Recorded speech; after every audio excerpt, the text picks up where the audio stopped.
I'm just checking back in real quick because the YouTube, they playing games, okay? Suddenly the discussion gets deep. All right, we're talking about the divine feminine and sexual energy, sex magic, and the dreams and things of that nature. And that's when suddenly it goes out to where I can't come back in. So you know that the discussion was getting a little bit too deep for the so-called powers that watches on the other end here. Um, but yes, we were talking about the sexual energy and the sex magic that comes through your dream state. And that's a very important topic because I feel like obviously it's something that maybe a lot of people tend to not talk about those types of things because some people keep it to themselves out of embarrassment or because they feel like maybe it says something about them as a person. So um, they don't discuss it with others. But y'all know I'm an open book, okay? Like I said, what came out in terms of the spell work being done against the divine feminine dealt with sex magic. And for those of you that are not actively or sexually active with anyone, or you're not with someone who's actually being used to bring that energy to you through your sexual energy, then it can come in your dream state. So we was talking about destroying and releasing that energy in spirit and in flesh and sleep and awakened state across all timelines, realms, and dimensions known and unknown. That's very important. So we got kicked out when we started having that discussion, and they wouldn't even let me come back in, y'all. They wouldn't even let me come back in once we started talking about that. So it just lets you know that that part of the conversation is very important. Um, so yeah, it was a lot of people coming in, and so I feel like it was like, oh no, we ain't gonna let them get this. That's too much being let out of the bag, okay? Um, because it's very true though, like I said. And so yeah, they kicked me out of the chat, y'all. But that's where you do the declarations to clear out those that sexual energy. And I think we were speaking about pornography. That's where I stopped off at. Watching pornography is another way that these entities attach to you, okay? Because you end up creating soul ties with these beings when you climax while watching someone else climax. Even if you're not physically touching anybody or touching that person, you are still you are still connecting to them energetically because we're all energy. So it doesn't have to be physical contact in order for a soul tie to be created between two people. If you're imagining yourself having sex with that person and you're climaxing watching that person, then you're not only connecting to them, but you're also connecting to all of the bodies that they've laid with, which for porn stars usually is many. Okay. And it's not just them connecting with other people, but it's also them connecting, doing sexual acts with people of the same sex. So if you are not naturally attracted to a same sex encounter, you still conjure up, that energy is still being conjured up when you are watching people have sex because they do it for money. So many of them are bisexual. Many of them do have sex with both sexes because it increases the revenue. Or for some of them, they actually are just interested in both sexes. But when you're watching that energy, even if you're watching man to woman, if that man has been with many men, then you're connecting to that energy, the soul ties. If that woman has been with many women, then you're connecting. And so then you find yourself, then you end up going to sleep. Now you having dreams about things that is like, hold up, where did this come from? What is this? What is this energy? It's because a lot of times it comes through the pornography as well. I did a message about that probably about a year ago. Um, and about how deep that is on a spiritual level. And so you want to consider all areas. You want to cover all bases when you think about the type of spell work that they could be doing against the divine masculine and feminine.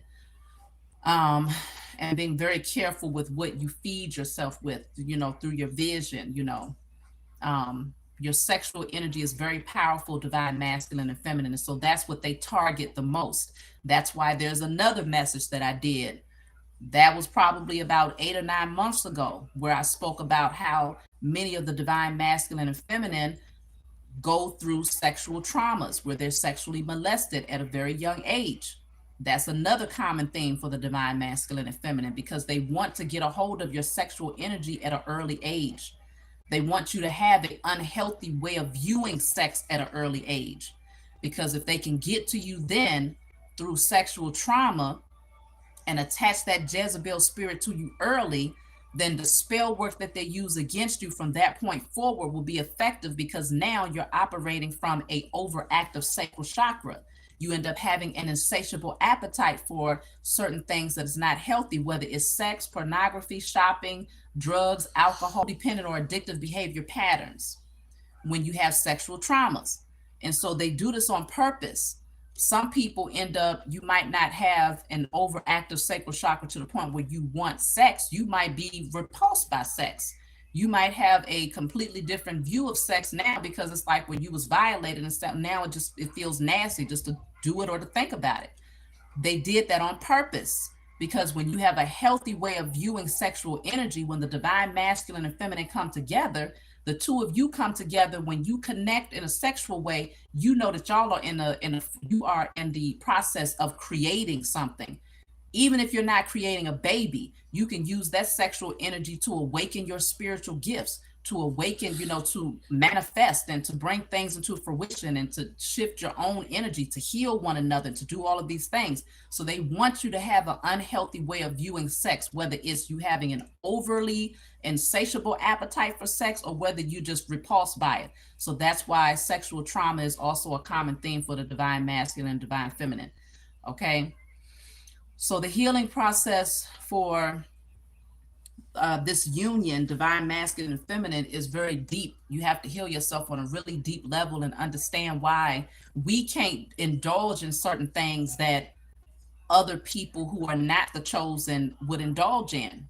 Okay, we have to be very careful about what we take in on many different levels, because there's always this energy or this force that wants to work against us to reignite those unhealthy desires. Okay. And so that's why it's so important to find that pleasure from within and to not seek it outside of yourself. Because anything that, if you tell, okay, because earlier we were speaking on weed and some people was asking, well, what do you think about weed? So weed is something that's outside of you, right? It don't grow inside of your body. And so you have to go and retrieve this from someone, unless you're growing it yourself. But consider it's still something that's outside of you. And so when you're taking in that smoke, if someone is doing spell work against you, they can literally target the energy of what you're taking in, or they can target your mind in that very vulnerable state, knowing that you have that addictive behavior pattern, and use it as a way of actually enhancing their own magic and spell work against you. And so it's like, once you've completely overcome those types of behaviors and patterns, then they don't have anything to use anymore. They don't have anything to use against you anymore. And so that's why it's important to overcome those addictive behavior patterns, even if you feel like it can awaken you or whatnot. It can, but you don't need it in order for that to happen,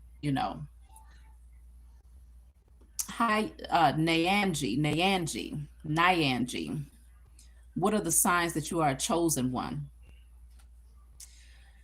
Well, I did a whole reading. I think it was called How Do You Know If You're Chosen, or How Do You Identify the Chosen? That was like 5 months ago, 5 months ago, I don't know, maybe longer. But there's certain things that we tend to go through and overcome, but in a different way. Everybody goes through stuff, but the chosen are very unique in the way that we go through things and overcome them. We go through things and we come out stronger. We go through things and we still have this desire to heal humanity. We still have this desire to help others, even when we're being ostracized or the black sheep of the family, or we're not being helped. We still are in that energy of wanting to see others do well. We still stand in defense of others in spite of what's going on with us. It's like we go through things, but we still come out stronger on the other end of that. You're chosen by now. Okay, the chosen know who they are by now. It's undeniable because all you have to do is just look at your blueprint, look at your history. You'll know who you are. Um, it's just something within your nature that stands out that's very different, and you more than likely you never felt like everyone else around you. You never felt like you could fit in. Um, or if you did fit in, maybe some part of you was having to be something outside of who you truly are in order to fit in with the crowd. So you never felt authentic to yourself. Even though you might have fit in, you still never felt like you belonged. So it's a lot of different signs, but I suggest that you go back and watch that reading, How to Identify the Chosen, and you may find some more clear answers there.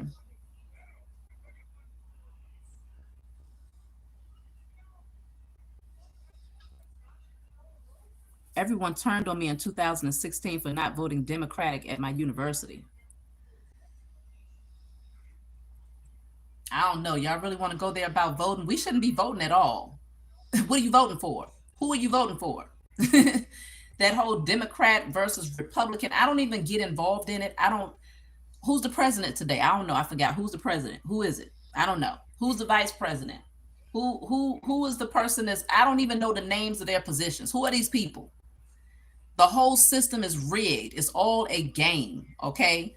And so to me, I look at voting as you giving them permission to maintain their position of power, to continue to keep their foot on the necks of everybody across the four corners of the globe. That's you putting your signature on the line saying, I support your structure. Because that's about the only thing that they're taking from that, is that people still believe in us. And so therefore we still have the authority to exist. That's it, and that's all. Your vote is not, is not counting on whether or not your community does better, or whether or not your community gets more help or assistance or whatnot. That's not what your vote is about. Your vote is literally how many people can we get to stand in line to put their signature on the dotted line to say they agree to us maintaining our position of authority over them. The more people that come out, the more that we know we can buy some more time maintaining this system. That's it. That's how I look at politics. For me, there is no Democrat, there is no Republican. That's just names that they put on it to make you think that you're all inclusive in one side or the other, pinning one side against the other, to have you thinking that you're fighting for your rights on this side, or if you're on that side, then you ain't fighting for your rights. It's all a smoke screen at the end of the day. And there's too many people that just don't see that, because so many of our ancestors told us that, well, we fought for you to have the right to vote. So we fought for you to have the right to vote. I don't even know what the hell I just said. I think I'm getting sleepy. But we fought for you to have the right to vote, okay? And I say, maybe we should consider that our ancestors, they had a desire to fight for something, but they didn't have the knowledge of what they should have been fighting for. So they had that fight in them, and I can give honor and respect for that. But they wasn't fully awakened to know what to fight for. You should never fight to be all inclusive with the enemy. Why would you want to fight to join your enemy? I never understood that. Even during the time of segregation, I'm not saying that all Europeans are bad, because I don't believe that. But when things were segregated, if you tell me, I don't want you to come in here, you can't buy coffee from my shop because I hate you because you're a Nigger, right? That's what they say. Don't come in here because of the color of your skin. You're too black and beautiful to walk up in my shop. Then I'm going to say, I don't want to give you my money anyway. I worked too hard for this to want to give you something when you can't even see the value in me, because you feel in some type of way. You feeling inferior because of my melanin, because that's all it is. They feel inferior whenever they do something like that. It's not that they feel superior. They feel inferior. But the way to make them feel superior to you is to tell you that you can't come up in here, and to enforce that. So I look at it as our ancestors, they fought, they had fight in them because they had that righteous indignation. They felt like they needed to fight for something, but they should not have been fighting to become all inclusive with someone that called themselves their enemy. It's just counterproductive.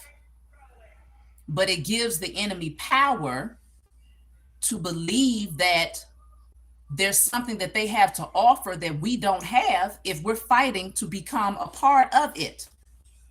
And that's the same thing when it comes for this structure, this U.S. corporation that they have set up here. You know, for me, America is not the problem. It's the U.S. corporation that's the problem. America and the U.S. corporation is two completely different things. This is a corporation that came together to create a governmental structure to put their foot on the necks of all the people in America. America and U.S. is not the same thing. It's one thing to say you from America, it's another thing to say you from the United States. The United States is what this whole government structure is all about. And so we should not be voting. You shouldn't be voting. Yeah, we're definitely ran by their so-called fiat, you know, their green paper with their energetic signature all over it, you know, their presidents and all of these things. But it's their currency. And so they put certain spell work even over the paper, because green paper shouldn't make nobody kill another person. That's how you know a spell work has been put over it. It'll make you lose your damn mind. It'll make you sell your soul. It'll make you sell your body. It'll make you do all types of stuff for green paper. You're talking about paper. Whereas it looks one way today, and 200 years from now, we could decide to come up with a different form of currency where that paper has no value at all. So now everybody that's sat up in jail and took life sentences, multiple life sentences for killing somebody for some green paper, they looking back like, damn, I was stupid, because apparently it really didn't have that much value at all. It has only the value that the people give to it. So we start to see that the whole thing is fixed. You know, the whole system, the whole structure is fixed. It's all in how much do you believe in it. That's what gives it its power. And so your signature on the dotted line, that's your energetic signature. It's not just a physical signature that you're putting on there when you go and vote. It's your energetic signature that you're putting on there, saying that on a spiritual level, you desire for these people to maintain their position of power. You want the beast structure to maintain, to continue to be fed. It's so much deeper than what meets the eye. And once we start to see it on a spiritual level, that's when people will start to make the right decisions to withdraw themselves from this matrix. And that's why, you know, I feel like knowing history is very important, but understanding things from a spiritual level, I feel is actually more important than knowing, well, both of them are equally important, because knowing the history will allow you to see what the plan was spiritually, like what were they trying to accomplish on a spiritual level.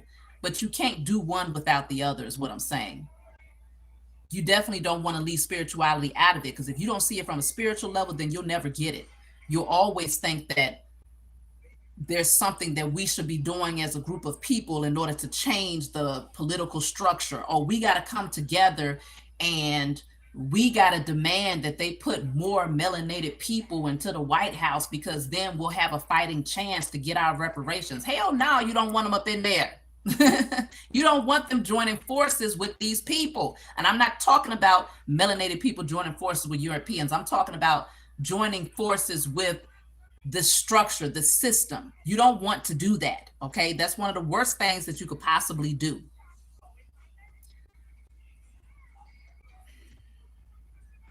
Because once you get in there, their agenda still remains the same.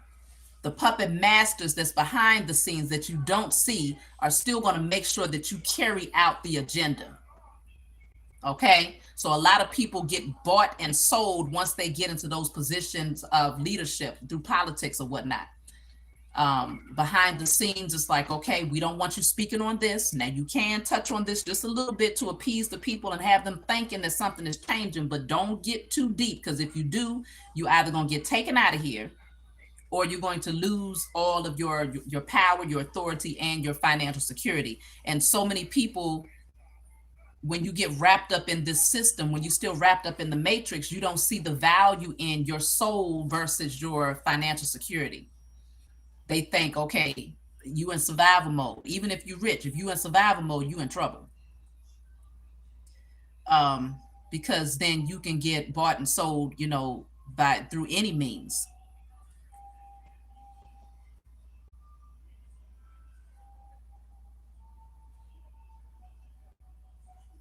There's nothing salvageable about this system, and if you haven't realized that yet, you don't really see the system for what it is. Yeah, we, the children of God, do not need to exploit to survive. That's true.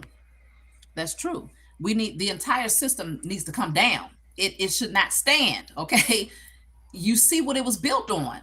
Every brick that it was built on is bloodshed, criminality, sacrifices, spell work, you name it, anything wicked, they did it in order to build it. Theft, kidnapping, slavery, okay, all of it, the lynchings, all of it was built on criminality. Those people that's wearing the robes now, their ancestors, who probably, the granddaddy was the judge, but granddaddy was also a part of the clan too. So he wore a white robe with a big old cone looking pillowcase on his head, looking like a damn fool. And then during that, he did that at night. Then during the daytime, he put on the black robe and sat behind the bench. That's granddaddy. And then he passes that position on down to his grandson.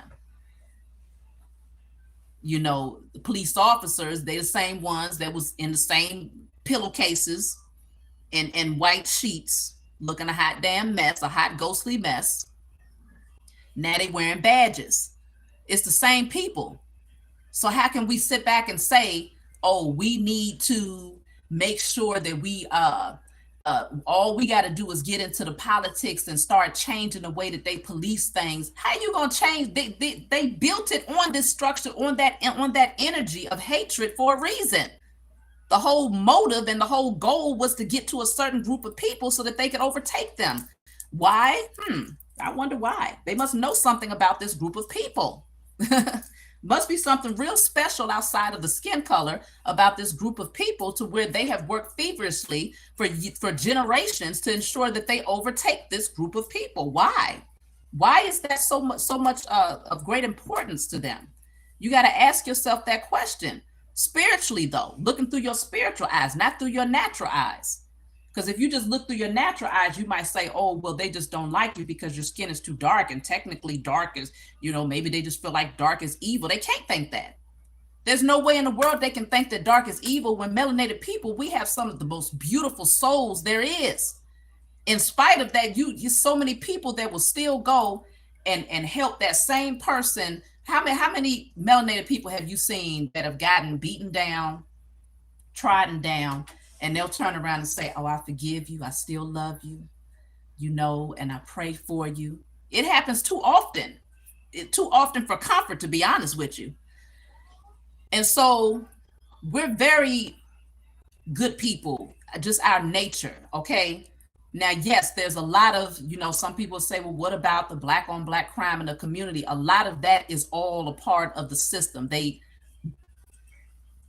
created that energy, okay? They knew what they was doing when they separated us, when they tore us apart from our families, when they beat us in front of one another. They created fear and survival mode energy within us. They knew that we was going to have a lot of anger that would be within us that we would need to take out, but that we wouldn't be able to take it out on them because there was a fear of them bombing you, okay? There was the fear of retaliation or being put away. And so then you're going to have to take it out on somebody though, right? When you have that much energy that's built up over generations, you take it out on the people that's closest to you. And so then there you have so-called black on black crime. So they knew that it was going to happen like that. You see what I'm saying? And then they televise it and make it seem as if we're the problem. Oh, they're just hoodlums. they're uncivilized. That's how they want to make us seem. But the whole agenda still remains the same. Keep us asleep, keep us away from our natural spiritual gifts and our power. The air is on out there. You might feel it better out there. I'm gonna turn it on in your room. Keep us from our natural spiritual gifts and our power, and that allows them to stay in their position of so-called authority. So, in other words, yeah, that just went on a whole rant, but the whole point is no. Voting, no. If you chosen, you ain't got no business standing in no voting booth. Don't go. The less of us that shows up at those voting polls, the further away the closer they are to being dethroned. Okay? If none of us went to the voting polls, that would be the end of them just like that. So why go? If you understand this from a higher perspective.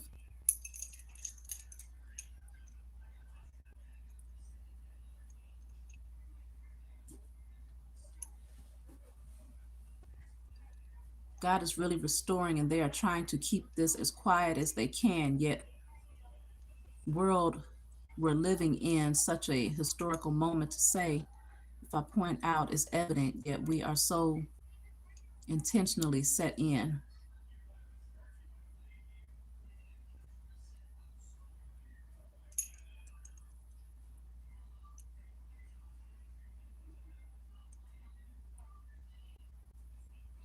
Yeah, yeah, I agree. And yeah, they do magnify things when they want to get attention to the masses, because there's a certain energy that they want to create. It's fear tactics. They siphon the energy of fear.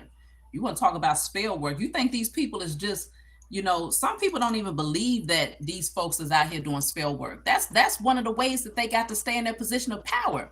You look at their money, and they know all about using energy to manipulate the people.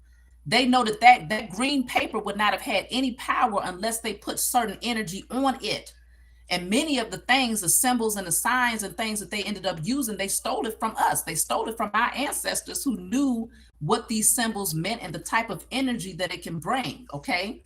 And so they use this, and they put these symbols on their money with the face of the person. Okay, so you also picking up on the energy of the person, the so-called president at that time. You got all of these little lines and zigzags. If you look at it closely, that's the energetic signature. That's the currency, the energy that they wanted to create on that money so that people will be drawn to it. Then they do the spell work over it and spell work over the people. And now you willing to kill your whole family if the price is high enough to get what? Some green paper.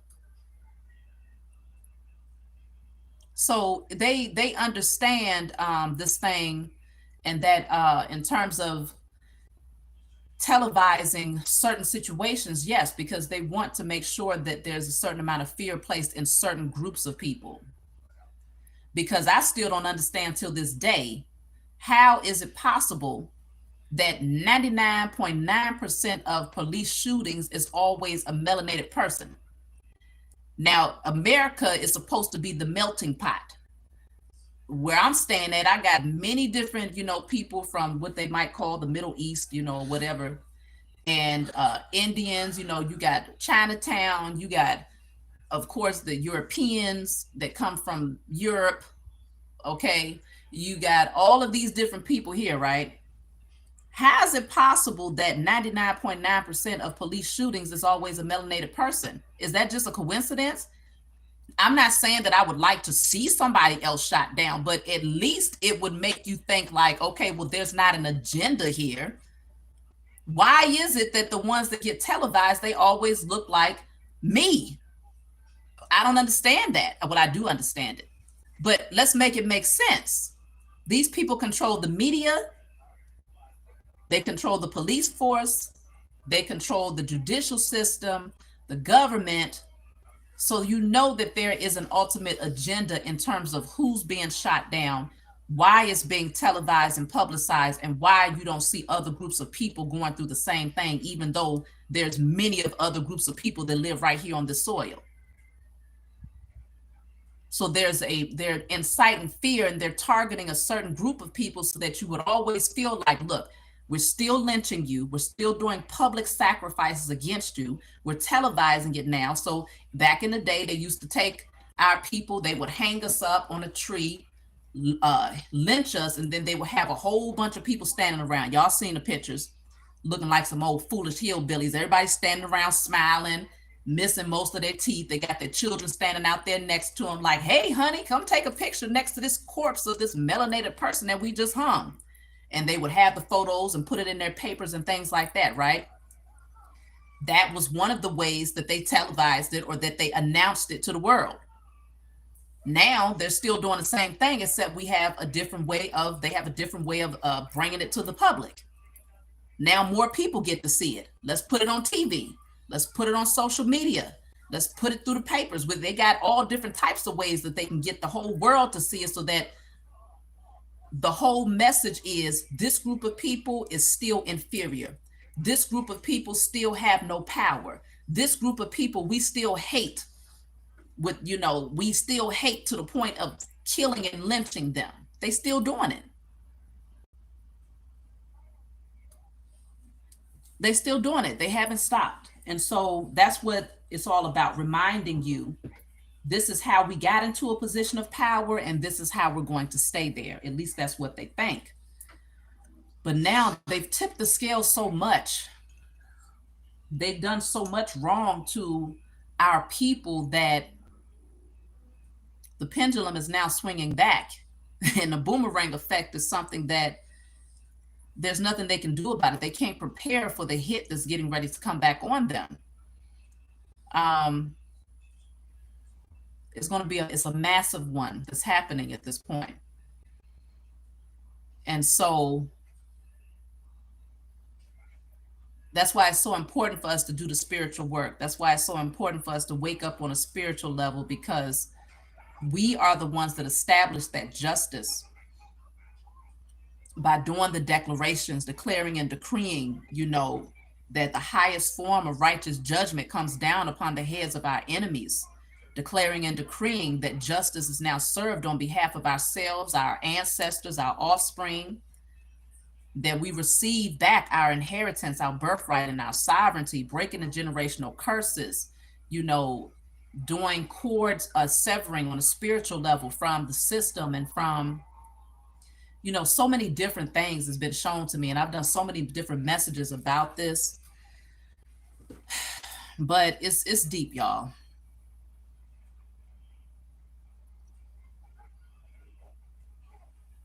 Let me see.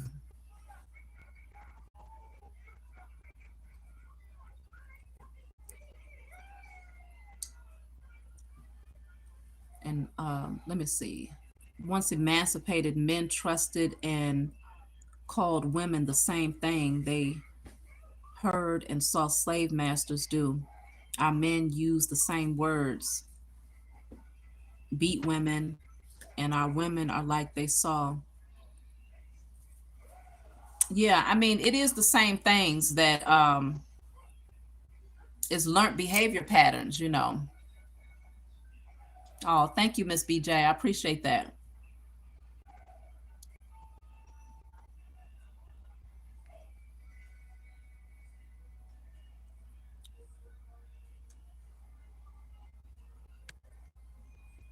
Yeah, it's the things that's been going on is it's very clear, it's very obvious at this point. So we can't unsee it anymore. We can't pretend that there's good in this system, because there's not. If you have a seed, if you have a tree that was, that grew from a rotten seed, then it's going to produce rotten fruit. That's it, and that's all. And this was definitely a system that was built from a rotten seed, and it's produced nothing but rotten fruit. I still think about this Shanquella Robinson thing. It comes through my mind ever so often, and I really feel like these people, they've been doing sacrifices, but they're attempting to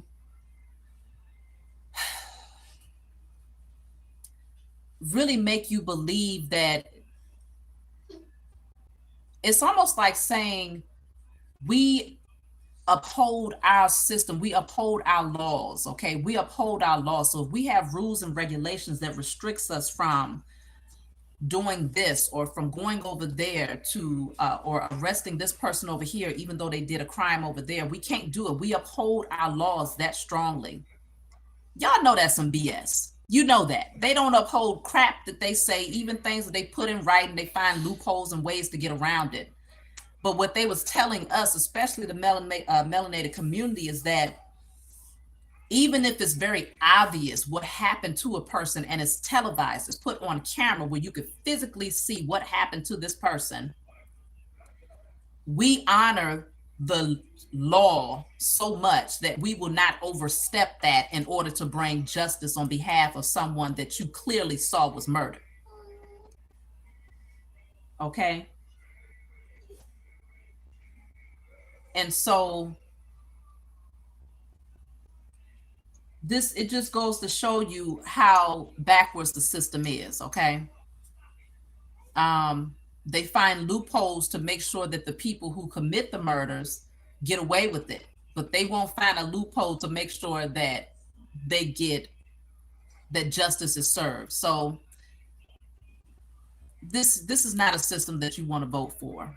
You know, I will never give them my signature ever in my life again to put anybody in the office. Last time I did it was the first time that Obama became president. I really believed that I was doing something, y'all. I really thought that voting for him, I was helping a greater cause, you know.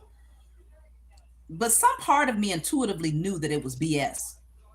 Because as much as I wanted to feel, you know, excited about it, you know, when he was at the, I guess what do you call it, the inauguration, whatever they call that crap they do, and he was getting announced as president, I had to push. It was almost like I had to pretend that I was feeling emotional about that crap. I think intuitively I knew that it was some BS. I knew it was smoke screen, but you wanted to believe like, yeah, it's a so-called melanated president in the White House, and so we're finally getting our justice, when most of us knew for a fact that there was no justice behind that. It was just, it looked good though. It looked good. It coddled our emotions for a time. That's what it was supposed to do, just to kind of get us to simmer down a little bit, because we were so close to awakening. We're talking about moving into the age of Aquarius, and so many people was going to be awakening to the truth about this system, so they had to rock you back to sleep with a little lullaby called Obama. Okay, and that's exactly what they did. If you was in a process of even getting anywhere close to awakening at that time, it was easy to be put back to sleep at that time when you have a whole melanated president in the White House. Yes, you know, that means finally we are being so-called accepted. To hell with being accepted. I don't need to be accepted by nobody that hate me. I don't care who you are. If you don't like me, I don't want to be accepted by you.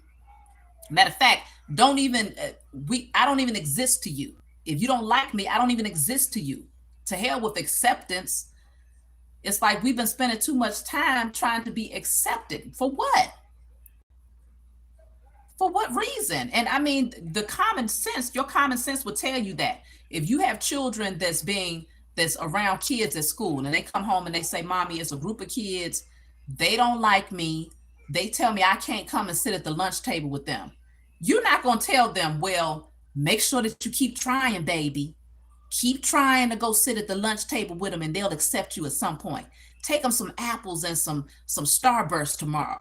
They'll accept you. You ain't going to try to keep pushing for them to be accepted. You're going to tell them, your common sense is going to kick in, and you're going to tell them, don't even be bothered with them, because they don't deserve to have you in their presence. They don't deserve to have you as a friend. But for some reason, as a collective group of people, we don't seem to think that way when it comes to this system. We think, oh, they don't like us. They don't want us. They don't want us to be a part of the system. And what you end up doing, you end up fighting, killing yourselves in order to become a part of the system. That is counterproductive. It's the definition of insanity.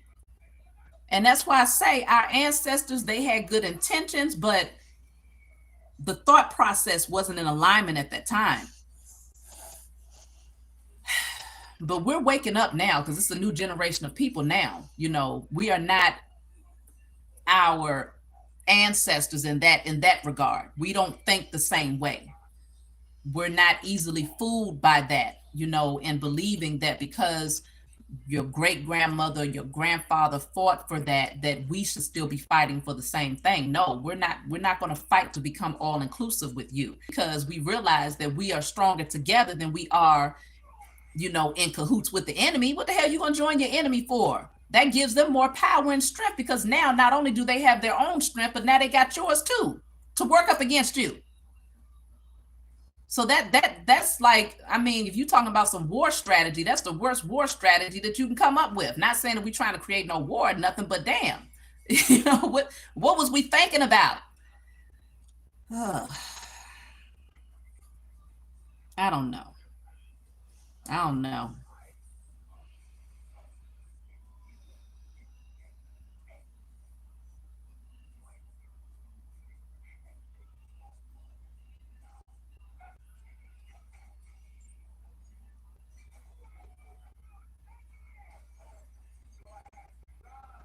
Yeah, it's over with. It's over with for these people. Their time is up. We don't believe in the structure. We never really did, but we got bamboozled and hoodwinked. And so, but now, like I said, it's a new generation of people, and this generation is awakening in the age of Aquarius. I'm raising children that's going to have a totally different perspective of the system. You know, even when it comes to like homeschooling them, there's certain things, if you have to go through like the history lessons and stuff, that part I cringe at it. And I tell them the truth. No, you ain't gonna be indoctrinated with no lies over here. Oh, Christopher Columbus sailed the sea and he discovered America, and they came in and civilized the people, and they were indentured servants. No, they were not slaves. They were indentured servants. They wanted to do it for pay. Yes, it was for pay. You know, they completely just try to rewrite history, and they want you to teach that to your children, but we have to remind them of the truth. We got to tell them, like, no, they didn't discover a damn thing. They came over here and they took the land from people who was already here, that was well established. Okay. And then turned around and said that it was theirs. They discovered it. We got to tell them the truth. We got to tell them the truth about these so-called holidays, Thanksgiving. We got to tell them the truth when it comes to religion. We got to stop lying to our children, and I think we got so used to, the whole history of, the generation of fairy tales, the generation of the Santa Claus and the Easter Bunny and the tooth fairies and all of these things. That whole generation was to indoctrinate, to make them believe in something that was not real, so that they would easily fall into this illusion of the matrix. We got to start telling them the truth. What was the origin of these things really? I'm not that mother that you're going to catch with, tugging my children into some church talking about lay hands on them. What you laying on them? What you putting on them? Talking about some lay hands. Lay hands? No, we're not doing none of that stuff. Okay, it's time for communion. Let's eat of the body and drink of the blood. We're not doing none of that stuff. What type of sacrifice, what type of ritual, dark magic type of shit is this? I'm not going to teach that to my children. But we got, like I said, we got bamboozled and sucked into that mess. So it's time that we start telling them the truth. When you awaken to the truth, you got to start telling your children the truth. That way they don't become the next generation of the blind, being led by the blind. No, now we coming in creating something new. We creating something different. We can't be taken, taken advantage of by this system and by these people, because we see and know the truth.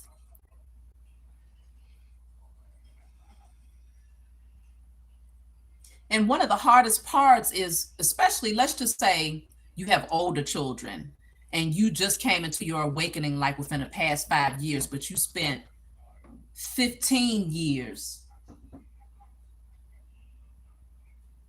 Oh, that's nice, baby. I like that. I'm gonna look at it later, okay? You spent 15 years telling them lies, but lies that you genuinely believe, right? You genuinely believe these lies, so you was pushing these things on them. You could have been the type of parent that dragged your children into church in spite of their resistance to going, because you was like, nah, you're gonna get this word. You're gonna be there. You're going to take this communion. You're going to make sure you're there on Easter Sunday, ready and dressed in your Easter bunny shoes. You know, you might have pushed this stuff on them all of their lives, and then you woke up within the past 5 years. That's the hardest thing to do, is to have to go back and say, you know what, I gotta deprogram you. I gotta erase everything that I've ever told to you. I gotta uproot that foundation, and then now I got to show you the truth.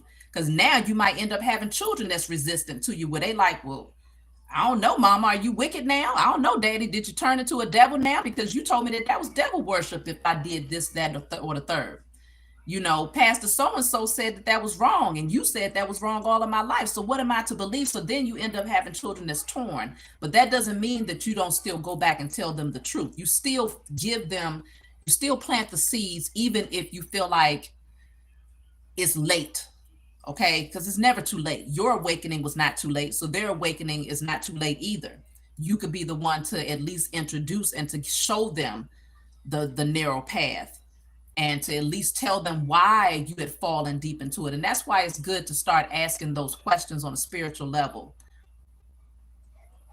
Why was I so immersed in this? Why was I so drawn to this belief system? What was going on in the spiritual realm that caused me and my mother and my father and my grandfather and my grandmother, why was we so immersed in this and so drawn to it? When you start seeking those types of answers, then when you get ready to help your children to come up out of that spell, you can give them the understanding of why you was under the spell and why it caused you to place them under that same thing too, so that then they can understand why you're so adamant about pulling them up out of it or awakening them from that. So it's a lot of deprogramming that has to be done on a really deep level, and we have to be committed. We got to stay diligent on doing that, because they did a number.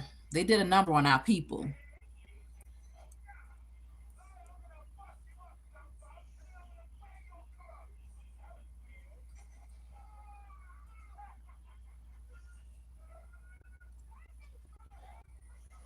Yes, only one God, but there are many gods. Yes, I mean, you can look at that from different levels. Like if you're talking about gods that they have created, or you could say there's many gods such as those of us who are gods and goddesses, you know. But there's one for me. That's why I like to call the Most High. I've referenced the Most High as the Most High. I don't even say God because I feel like God is too small, you know. But I just say the Most High, Mother and Father, because there's nothing higher, there's nothing greater, there's nothing, you know, more powerful. Um, but I mean, everybody has their own way of referencing, you know, the Most High. But that's why I like to say the Most High.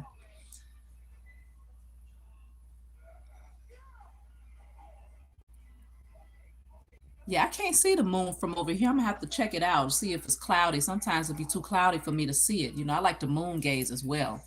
That's another way to help open up your spiritual eyes and to tap into your feminine energy, your intuitive wisdom, and things of that nature. Is by moon gazing.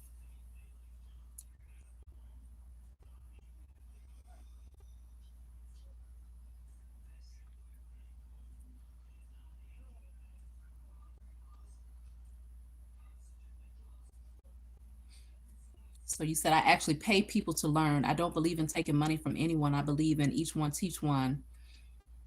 Okay. So I mean, for me, it's like you plant seeds all the time, but there is an exchange of energy that needs to happen in order to balance things out. Okay. So obviously, you don't have to get paid every time, like, okay, I'm about to drop some wisdom on you, and then you have your hand out, like, yeah, let me get that.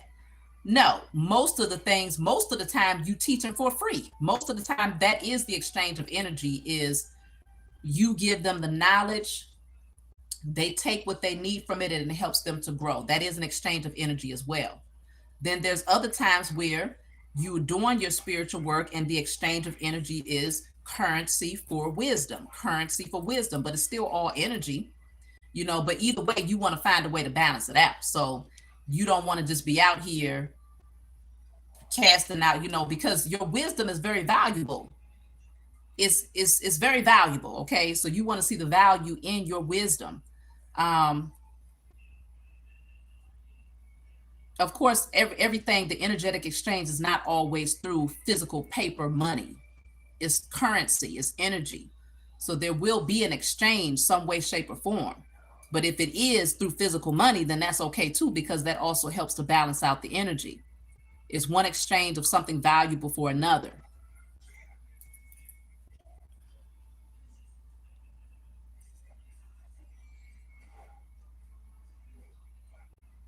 The moonstone gemstone contains the same material that the human pineal gland is composed of. It's a very powerful stone for harnessing full moon energy.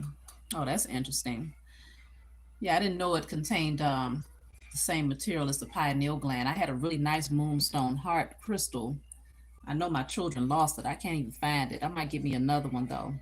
I had a really nice one. I've had so many crystals that I've lost that don't make no sense. Um,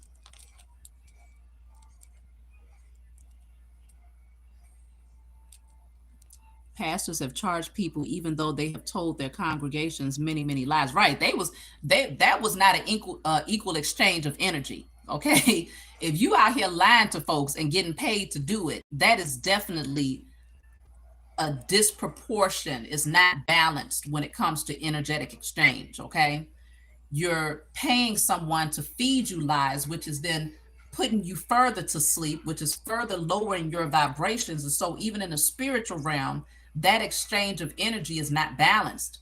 And so, we wonder why there's so much things that's off balance in the world. Well, it's because if you really think about it, though, especially when we're talking about melanated communities, and I've spoken about this too, how there's literally a church on every corner. When I started waking up, I started paying attention to that. When I was asleep, I barely noticed it. When I started waking up, I'm like, hold up. It's a church right here. You go down, not even a block, there's another one. Across the street is one over there. Then you go a little bit further down, there's another one right there. How is that possible? Why is there so many churches literally within a couple of blocks span, maybe a couple of miles, you probably pass up 50,000 churches. What is so important about, but it's because they need to have as many of those places or temples in place so that they can harness the energy of the people. They need as many as possible to harness that energy. So that's why they put so many specifically in the melanated community. And so if you're talking about every Sunday, you have someone that stands up on this altar, which they got problems with altars. Why you got so many issues with altars when you stand on one every Sunday to teach? So they standing up on this altar, they're teaching them and feeding them lies. A lot of the things are lies. Even if the pastor has good intentions, when they're taught by the powers that were, they have specific messages that they regurgitate. You can go to one church today and you can go to the next Baptist church down the street tomorrow and they'll be preaching the same message that other pastor was preaching. It's like they go in rotation with the same messages. You get to a point where you can damn near predict what the doggone thing is going to be about. Okay. And they all have the same energy, the same vibration of how they teach it. And the Lord said, what are you doing all of that for? You don't even talk like that for real. Okay. You do. You're going to say, hey, how you doing? So what is all of that? It's to incite emotions from the people. Okay. There's a tactic behind that. Okay. It's not even necessary. It's ridiculous. And so there is a certain energy that all of them carry. Okay. A certain frequency that all of them give off. And so you have one church here that's doing that, another church across the street that's doing that, and they're doing that throughout the entire community, and the energy is being harnessed by the powers that were. Okay. And another thing is that a lot of these churches, I don't know if they still have it now, but back in the day, a lot of them used to keep the American flag in the churches. Okay. Right up there in the pulpit, I believe I read about it. They had to keep it. I think it was on the right-hand side. Behind the pastor, they had to have it facing a certain direction. Okay. All of that is done for a reason. Okay. This is spell work that's being done. Okay. Now the pastors might not be consciously aware of that, but it's structured that way for a reason. And so they would keep that American flag in there. So what do you think is happening? You got this so-called flag that represents the U.S. corporation. You got all of these people in there that's giving off all of this energy. Okay, they're praying, they're crying, they're grieving, they're doing all of these different things on an emotional, on a spiritual level. This energy is being harnessed, okay, it's being siphoned. They take all of that energy and feed it to the beast of this system. And that's what keeps them in a position of power, because they're using our spiritual energy to feed their system. And don't let it be a church where they still have a European Christ in the background, because that went on for way too long. I mean, that was just that it went on for so long that even now, you more than likely, many of you can see the image of that face in your mind's eye. You know what it looks like right off the break. Even as a child, you can walk into your grandmother's house or your auntie's house. You look up at the wall and you see that European image. The first thing you're gonna say is, "Oh, that's God right there," right? Children from a young age was able to say that because that image was pushed on us so strongly. And so, fact of the matter is, for a long time, for many generations, even if they didn't have that image up in the church, many people, when they went to pray, that's what they saw in their mind's eye. And so that's a God. You spoke about there's many gods. That's the God, one of the gods that the Europeans created, and they handed it to us. They forced it on us so that they could siphon our energy. So when we go to pray, we're sending that energy to their God, which is then empowering their structure. Okay? And so when we did that, that's how they harnessed the energy. They siphoned the energy and it kept them in a position of power. So it's so many tactics that they've used, okay? These people study for a long time to figure out how to really trap us, okay?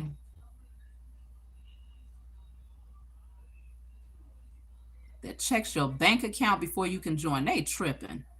They check your bank account before you can join the church. That's just crazy to me. It's crazy, but it's expected. I get it, because I mean, a lot of them are in their carnal nature anyway, so they're looking for what they can gain. This church wanted people to pay 10% of their taxes.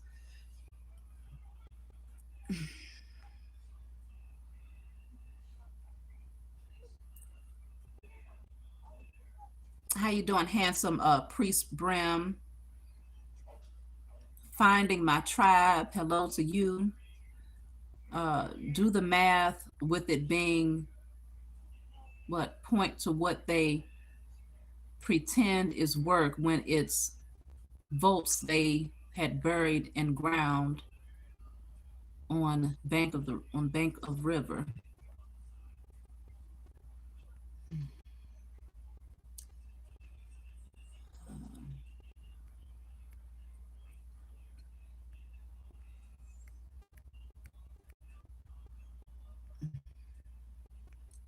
Starting to mess with my live again, y'all.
All right. Well, I don't know if y'all can hear me, but they keep messing with my lives, y'all. So let me see. I'm going to go ahead and close out.